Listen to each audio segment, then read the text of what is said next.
B-A-S-M-R.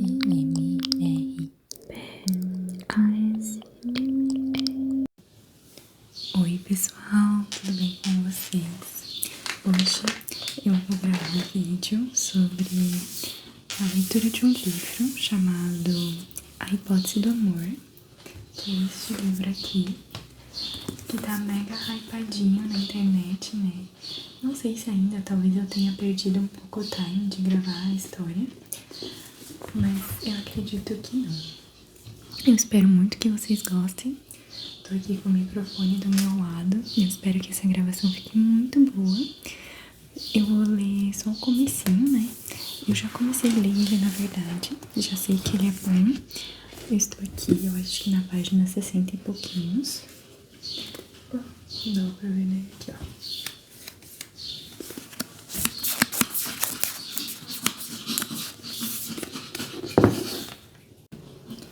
Então, pessoal, como eu estava dizendo, né?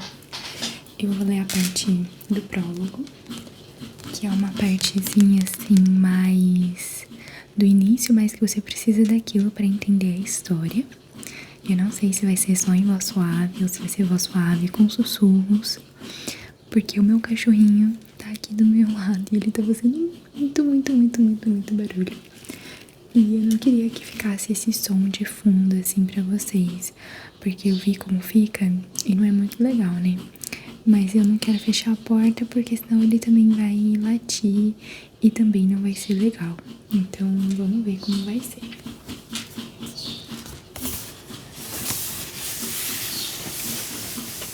Se vocês gostarem desse vídeo, deixem nos comentários para eu poder trazer o próximo capítulo, né? Acredito que hoje eu vou ler somente o capítulo 1, então eu não vou ler... só vou ler o prólogo, não vou ler o capítulo, porque senão o vídeo vai ficar muito grande. E daí eu quero o feedback de vocês.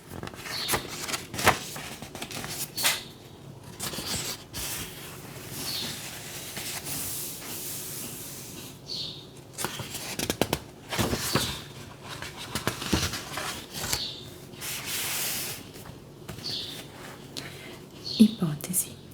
Substantivo. Uma suposição ou explicação possível constituída com base em evidências limitadas, como um ponto de partida mais investigações.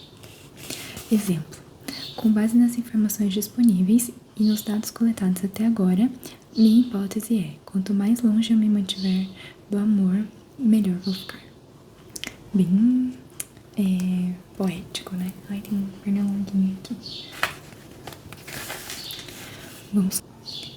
Para dizer a verdade, Olive não estava muito decidida em relação ao doutorado.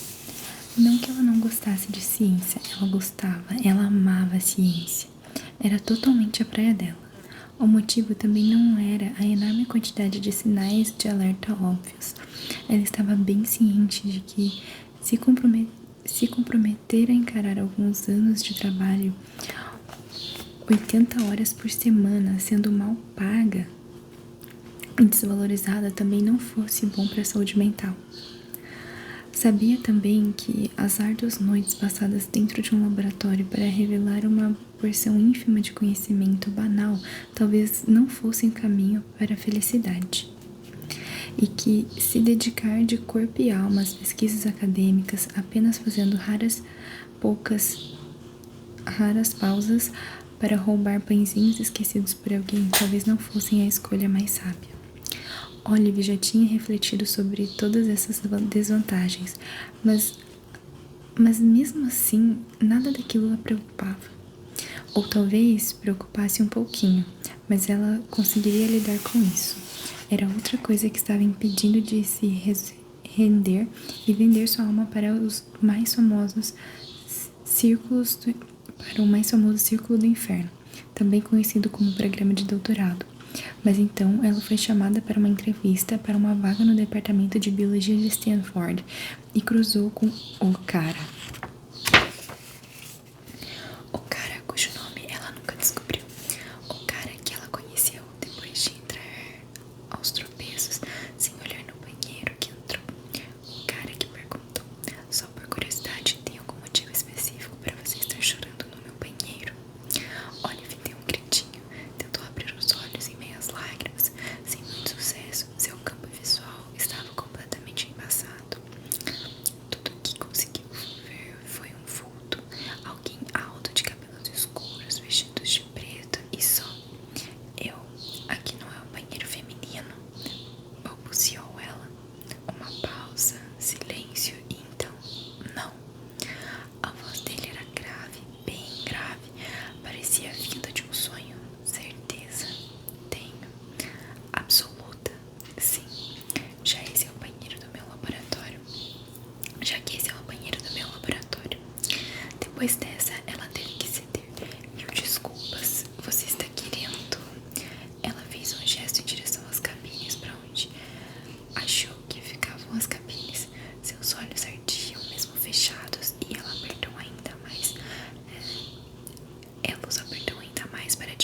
Eu vou secar suas bochechas com a manga do vestido envelope, mas o tecido era fino e meio vagabundo, nem um pouco absorvente como algodão de verdade.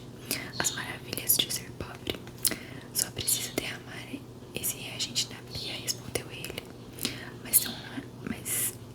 Mas ela não ouviu se mexer, talvez porque estivesse no meio do caminho, ou talvez que achasse que a Olivia era louca, já pensando em chamar o segurança para tirá-la dali.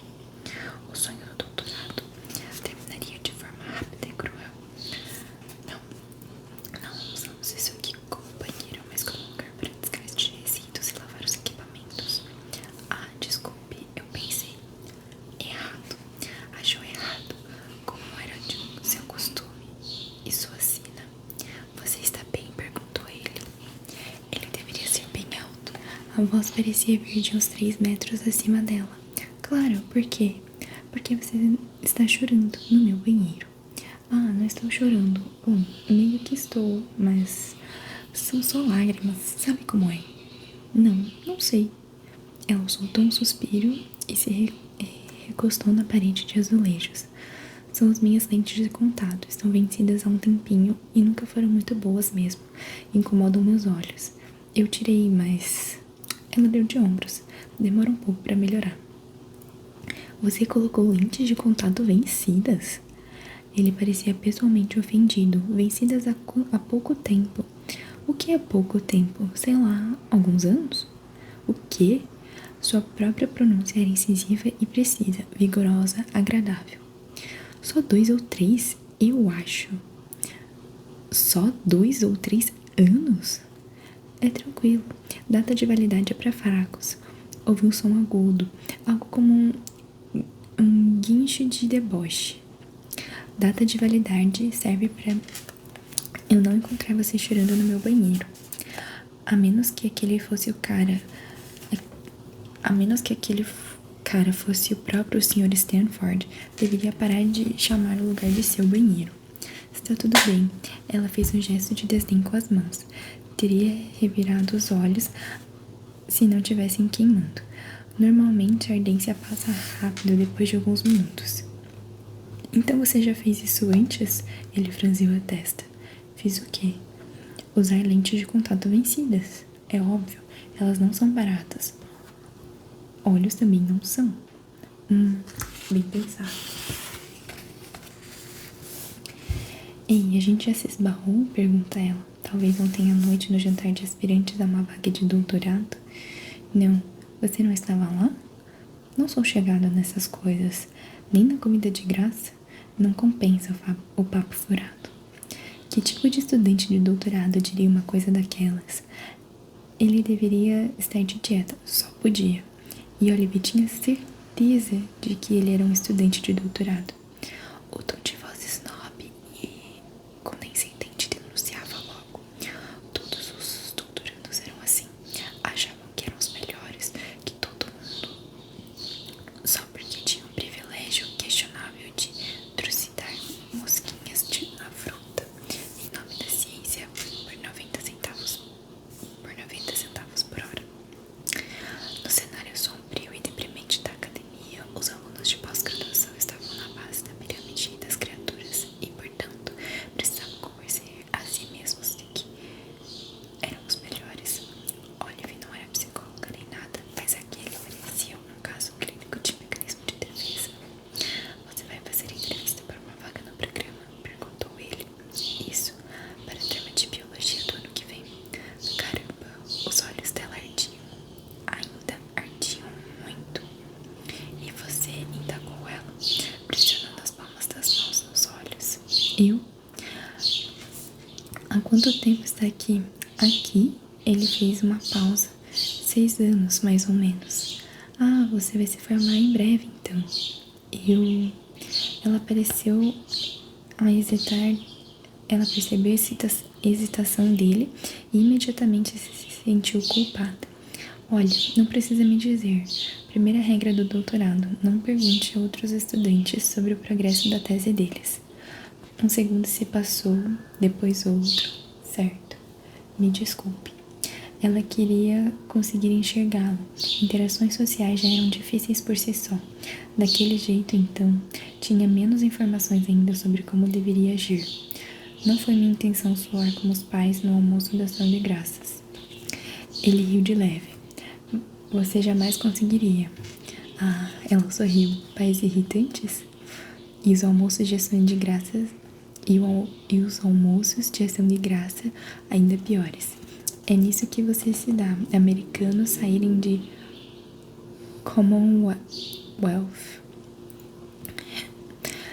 Meu nome é Olive. Aliás, sim, azeitona em inglês. Ela começava a se perguntar se tinha acabado de se apresentar para um piá quando o ouviu chegar mais perto. As mãos que segurou a dela estavam secas e quentes, e era tão grande que poderia ter envolvido o punho inteiro. Tudo isso nele parecia ser imponente, altura, dedos, voz. Não era tão ruim. Você não é americana? Perguntou ele. Canadense.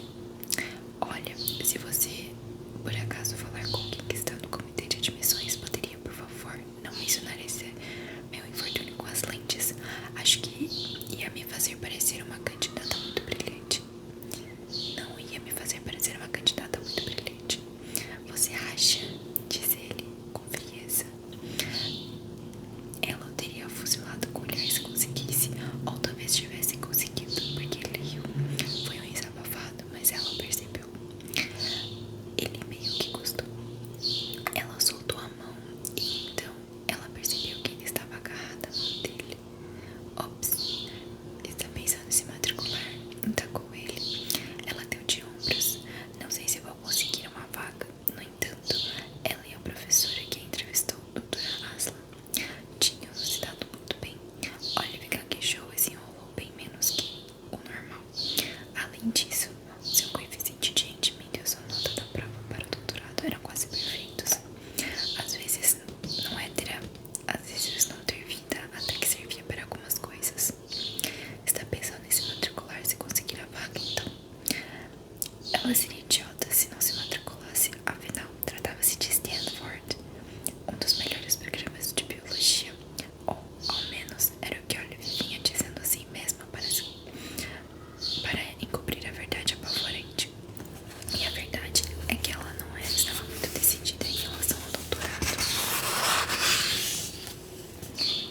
Eu talvez admito que a linha que separa uma excelente escolha profissional de uma bela cagada na vida anda meio nebulosa. Parece que você está tendendo a cagada.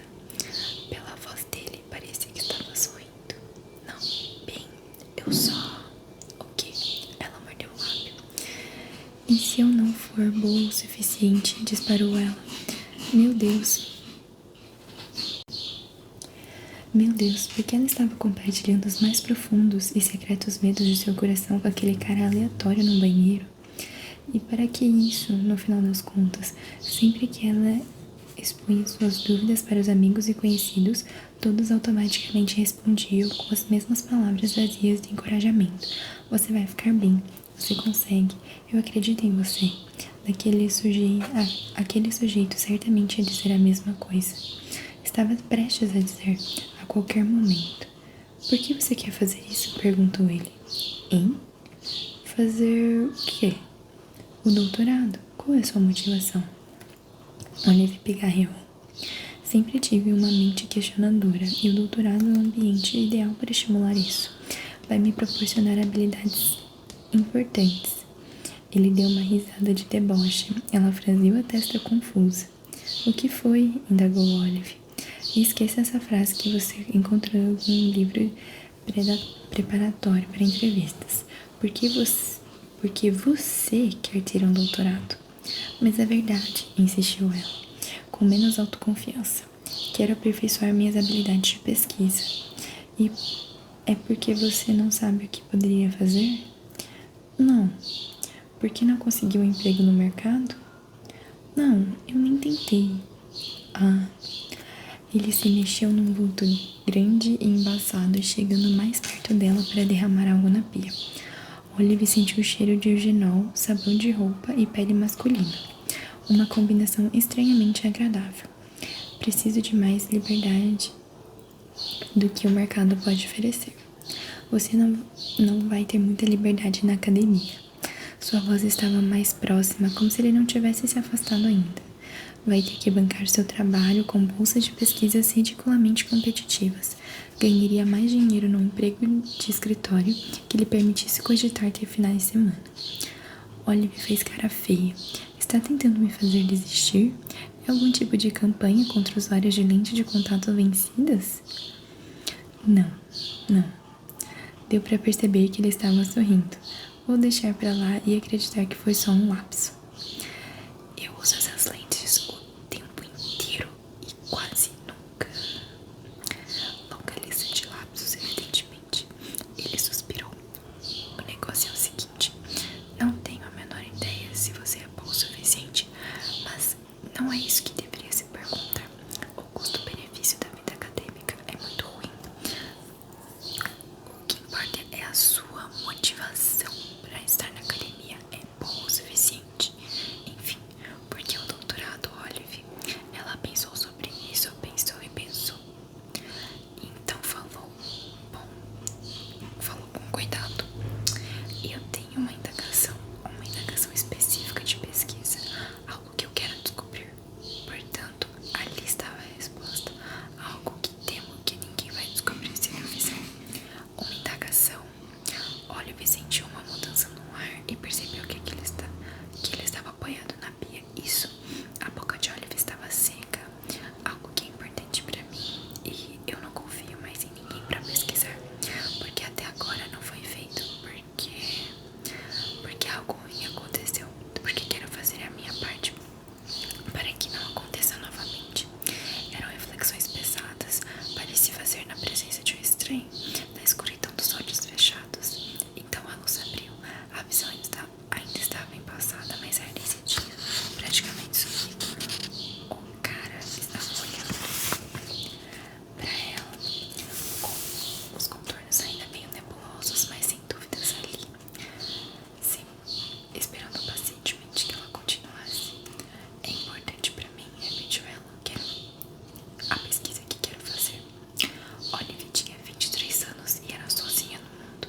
Não queria finais de semana, nem um salário decente. Queria voltar no tempo. Queria ser menos solitária, mas como isso era impossível, ela se contentaria em consertar o que conseguisse. Ele assentiu, mas ela não disse nada. Empertigou-se e foi andando em direção à porta. Estava indo embora. Minha motivação é boa o suficiente para doutorado? Perguntou ela, e na hora detestou ter soado tão desesperada por aprovação. Era impossível que estivesse no meio de algum tipo de crise existencial. O desconhecido parou e se voltou para ela. É a melhor motivação. Ele estava sorrindo, pensou ela, ou algo assim. Boa sorte na entrevista, Olive. Obrigada. Ele já estava quase saindo. Quem sabe a gente se encontra no que vem, completou ela, comparando um pouco. Se eu entrar e se você ainda não estiver formado, quem sabe, ele disse. E o cara foi embora. E Olive nunca soube seu nome, mas algumas semanas depois, quando o departamento de biologia de Stanford lhe ofereceu uma vaga, ela aceitou sem hesitar.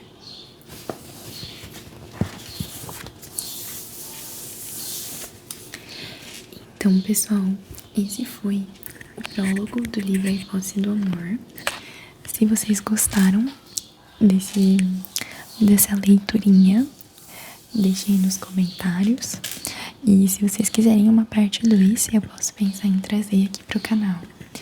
Aí eu vou tentar que o meu cachorro não esteja ali fazendo seus muitos barulhos e os passarinhos também não estejam todos atiçados, que eu tô ouvindo eles aqui e não tá legal. Esse livro é bem grande, a gente pode talvez pensar em fazer alguma leiturinha dele. Tudo depende do engajamento de vocês, então por isso é que eu peço que vocês se inscrevam no canal, curtem, comentem e compartilhem.